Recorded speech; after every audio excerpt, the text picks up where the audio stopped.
அண்மை செய்தி. அம்மா உணவகங்களில் வழங்கப்படும் உணவு சுவையானதாகவும் தரமானதாகவும் இருக்க வேண்டும் என்று நகராட்சி நிர்வாகத்துறை சார்பில் உத்தரவு பிறப்பிக்கப்பட்டிருக்கிறது. அண்மை செய்தியாக நாம் பார்த்துக் கொண்டிருக்கிறோம். இது குறித்த கூடுதல் விவரங்களை செய்தியாளர் நந்தினி வழங்க நாம் கேட்கலாம். வணக்கம் நந்தினி, இந்த உத்தரவு தொடர்பான கூடுதல் விவரங்கள்.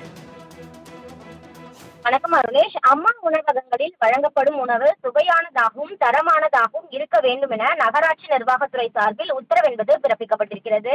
பெருநகர சென்னை மாநகராட்சி மூலம் 383 அம்மா உணவகங்களும், மற்ற மாநகராட்சிகள் நகராட்சி மூலமாக 237 அம்மா உணவகங்களும் செயல்பட்டு வருகின்றன. அம்மா உணவகங்களில் அளிக்கப்படும் உணவு வகைகள் தரமானதாகவும் சுவையும் திருப்திகரமாக இல்லை என பொதுமக்கள் தரப்பில் தொடர்ச்சியாக புகார்கள் எழுந்த வண்ணம் இருந்தன. இந்த நிலையில்தான் அம்மா உணவகங்களில் தேவைப்படும் வசதி மேம்படுத்தவும், சமையல் உபகரண பொருட்களை உறுதியாக கொள்முதல் செய்யவும் தமிழ்நாடு முதலமைச்சர் உத்தரவு பிறப்பித்திருந்தார்.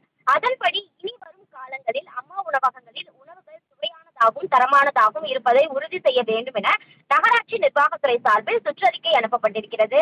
அவ்வப்போது ஆய்வு மேற்கொள்ளப்படும் எனவும், எனவே பொதுமக்கள் விரும்பக்கூடிய வகையில் உணவு சுவையானதாகவும் தரமானதாக இருக்க வேண்டும் என நகராட்சி நிர்வாகத்துறை சார்பில் உத்தரவு என்பது பிறப்பிக்கப்பட்டுள்ளது. கூடுதல் விவரங்களுக்கு நன்றி நந்தினி.